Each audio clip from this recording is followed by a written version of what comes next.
Bullet bike દરેક યુવાનનું આમ તો સપનું હોય છે, પણ એ બુલેટને મોડિફાઈ કરાવવામાં આવે, એવું સાયલેન્સર લગાવવામાં આવે કે ઘરમાં બેસીને બે જણા વાત કરતા હોય અને બુલેટવાળો ઢક ઢક ઢક ઢક કરતો નીકળે તો બે જણા બાજુમાં બેઠા હોય તોય અવાજ ના સંભળાય, કંટાળી જાય માણસ, માથું પકડી જાય એવો ભયાનક અવાજ આવતો હોય છે.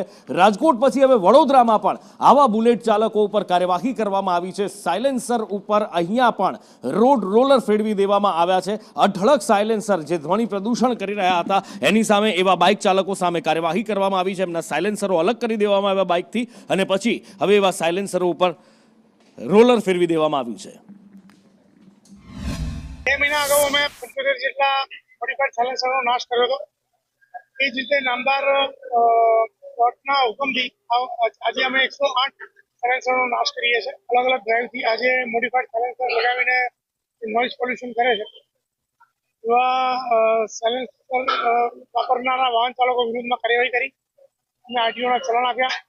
અને એ જે મોડિફાઈડ સાયલેન્સર છે એનું નામદાર કોર્ટના હુકમ આધારે આજે